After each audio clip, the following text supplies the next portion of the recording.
नमस्कार, मी डॉक्टर राजेंद्र सरकाळे, मुख्य कार्यकारी अधिकारी, सातारा जिल्हा मध्यवर्ती सहकारी बँक. मित्रो, काल सातारा जिल्ह्यात किंवा महाराष्ट्रामध्ये एक चुकीचा मेसेज जाऊन एक बातमी प्रसारित झालेली आहे.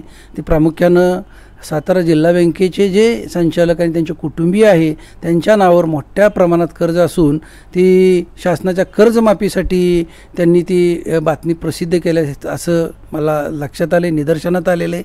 वस्तुस्थिती जर सांगायची झाली आपल्याला तर आपल्याला माहीत असेल, सातारा जिल्हा मध्यवर्ती देशातील एक अग्रगण्य आणि नावाजलेली बँक आहे. बँकेला सातत्याने पुरस्कार मिळाले आहेत. नाबार्डचे उच्च कार्यक्षमता 7 पुरस्कार मिळालेले आहेत. त्याचबरोबर लिम्का बुक ऑफ रेकॉर्डमध्ये बँकेची नोंद झालेली आहे. देशामध्ये ज्या 371 बँका आहेत त्या 371 सहकारी बँकापैकी, जिल्हा बँकापैकी आमच्या बँकेचा नंबर 1 आहे. आमचा जर NPA बघितला तर तो सतत नेट NPA 10 वर्ष 0% आहे आणि रिकव्हरी बघितलं तर 99%पेक्षा जास्त आहे. बँकेला जो प्रॉफिट होतो त्याच्यातला 50% वाटा हा शेतकरी आणि संस्थाला संचालक मंडळ वाटप करत असतं. आणि असं असताना ह्या बँकेबद्दल जी कर्ज घेतलीत संचालकांनी ती बातमी चुकीची आहे.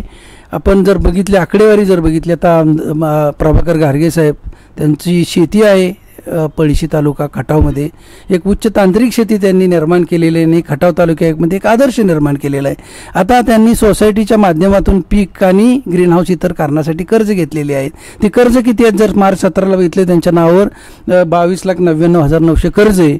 आणि नंतर जे त्यांचं वसूल पात्र हप्ता होता त्यांनी नंतर एक 10-12 लाख कर्जसुद्धा भरलेलं आहे. म्हणजे 10-15 लाखाचं कर्ज आहे त्यांच्या नावावर. जमीन त्यांची जवळपास 50 एकर.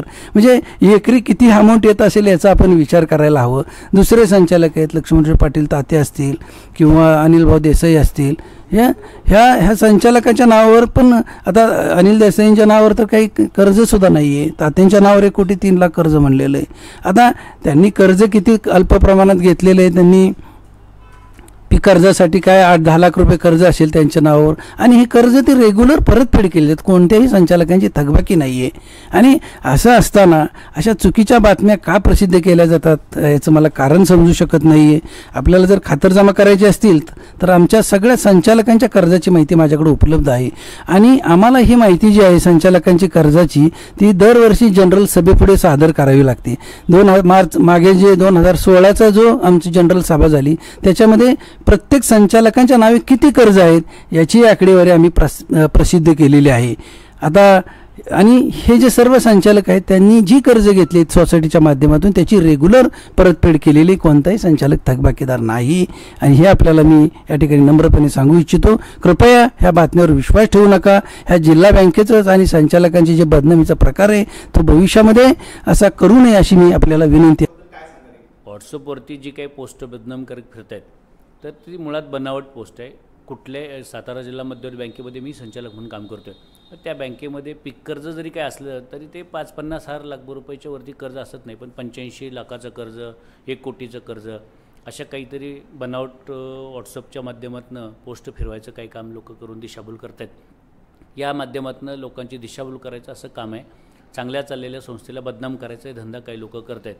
एकतर मुळात शेतकऱ्यानं पीक कर्ज, जे कोण शेतकरी असतील, बँकेमध्ये संचालक जे असतील ते सुद्धा शेतकरीच असतात, त्यांनी कर्ज घेऊ नये असं जगामध्ये कोणी सांगितलं नाही. जर एखाद्याचं अगदी दुसरं कोणाचं, माझं तर नाहीच आहे, पण कुठल्या संचालकाचं एखादं 10 लाख, 20 लाख, 25 लाख कर्ज असेल तर त्यांनी कर्जमाफी घेतली सरकारची तर ते एक वेळ चुकीचं होऊ शकेल. पण आज कर्ज असणं हे काही चुकीचं बाब नाही. सगळी शेतकरीचे बँकेत संचालकसुद्धा शेतकऱ्यांचीच मुलं असतात. त्यामुळे चांगल्या चाललेल्या संस्थेला बदनाम करायचा प्रकार चालू असतो आहे. आज आपण जर बघितलं असेल तर काही राज्यामधले नेते असतील, अभिनेते असतील, यांच्या मृत्यूच्या सुद्धा आपण बघतो अदनमधनं पोस्ट टाकायच्या आणि त्या तशा पुढे एकमेकांना फॉरवर्ड करत राहायचं. असे एक अपप्रवृत्ती वाढत समाजात चालले. याच्या संदर्भामध्ये ITच्या रजिस्टर गुन्हे होतात. जर अशी आमची परवाची जी पोस्ट फिरत होती त्या संदर्भात ज्यांना आम्ही फोन केले त्यांनी लगेच माफी मागितली. नाही सॉरी, मला माहीत नाही, पण पोस्ट आली होती मी फॉरवर्ड केली, मी वाचलीसुद्धा नाही आणि मी काही माहिती घेतली नाही, अशा पद्धतीचं सांगितलं. हे चुकीचं आहे. नाही, परवा जिल्ह्यातील काही जिल्हा बँकेचे संचालक आणि राजकीय क्षेत्रातल्या मंडळींच्या नावानं सोशल मीडियावरती एक बातमी आली आहे. त्याच्यामध्ये एवढी कर्ज आहेत अशी चुकीची माहिती त्याच्यावरती देण्यात आलेली आहे. मुळात असं आहे की माझ्या स्वतःच्या नावावरती 92 लाख रुपये कर्ज आहे अशी जी माहिती दिली मी वाचली, त्याच्यामध्ये मला मिळाली, फोन आल्यानंतर बघितली. माझ्या नावावर हे कर्ज जे दिलेला आकडा आहे अतिशय चुकीचा आहे. माझ्या नावावरती आता माझ्या अंदाजे 12-15 लाखापेक्षा कर्ज नाही. आम्ही शेती वेगवेगळ्या क्षेत्रामध्ये काम करतो. ग्रीन हाऊस असेल, ड्रीप असेल, पाईपलाईन असतील, पीक कर्ज आहे. पीक कर्ज हे 3 लाखापेक्षा जास्त नसते त्याच्यामध्ये. आणि अशा पद्धतीनं केलेल्या चुकीची माहिती देऊन सध्या ते आज याच्यामध्ये शेतकऱ्यांचे संप सुरू आहेत. शेतीमालाला दर नाही आहे. कर्जमाफीसाठी लोक रस्त्यावर उतरलेत. आम्ही त्यांना पाठिंबा दिला मिळाली पाहिजे. शेतीमालाला तर उत्पादनावर आधारित दर मिळाला पाहिजे ह्या मागण्या करतो आहे. आणि त्याच्या दृष्टिकोनातून संभ्रम तयार करणं हा त्याच्यामागचा उद्देश दिसतो आहे. कोणी केलं आहे मला माहीत नाही अजून त्याच्यामध्ये, पण ह्याच्यामागचा उद्देश हा त्यांचा त्या पद्धतीनं की लोकांच्यामध्ये होत असताना हे कोणतरी राजकीय क्षेत्रातले किंवा बँकेचे संचालक ह्याचा करण्यासाठी करतात असं कधी घडलेलं नाही. यापूर्वी कर्जमाफी झाली तरीसुद्धा आम्हाला तसा कुठलाही त्याच्यामध्ये आपली नावं माहिती घेऊ शकता, त्याच्यामध्ये माहिती देत घेऊ शकता, अशा पद्धतीची कुठली कर्जमाफीचा प्रश्न आलेला नाही. फक्त ह्याला दिशाभूल करणं हा एक उद्देश आहे. दुसरा उद्देश मला असा वाटतो त्याच्यामध्ये की जिल्हा मध्यवर्ती बँक ही देशातली 1 नंबरची बँक आहे. ह्या बँकेमध्ये अतिशय चांगल्या पद्धतीनं काम चाललेलं आहे. आणि अशा ह्याच्यामध्ये बँकेचे संचालक असल्याच्या कारणानं सुद्धा ती बातमी समाजात किंवा सभासदामध्ये संभ्रम तयार करण्याचं केलेलं आहे. खऱ्या अर्थानं अशा प्रवृत्तीचा मी निषेध करतो. माहिती तर घ्यावी, करेक्ट घ्यावी. दरवर्षी बँकेची जनरल मीटिंग होती, त्याच्यामध्ये एक संचालकाचं कर्ज किती हे जाहीर करण्याची प्रथा आहे. याही वर्षी त्याच्यामध्ये आकडेवारीनुसार ह्याच्या प्रत्येकाचं कर्ज किती हे जाहीर केलं जातं. पण अशा पद्धतीने लोकांच्यात आणि संस्थेच्या ह्याच्यामध्ये संभ्रम तयार करण्याचं काम करू नये. शेवटी कर्ज मला शेतीची आवड आहे. माझ्या याच्यामध्ये अनेक सांगितलं, त्याच्यामध्ये डाळिंबाची बाग आहे, सीताफळाची आहे, आंबा आवळा आहे, त्याच्यामध्ये ग्रीन हाऊस आहे, ऊस आलं, अशी अनेक पिकं करतो बटाट्यासारखी. त्यामुळे शेतीमध्ये पैसे लागतात, त्यासाठी कर्ज घेतलं.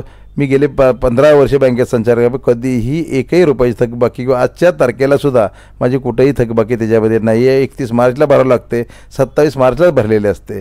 पण अशा पद्धतीने चुकीची माहिती देऊन लोकांच्यामध्ये संभ्रम तयार करण्यातनं काहीही त्याच्यामध्ये त्याचा हे होणार नाही.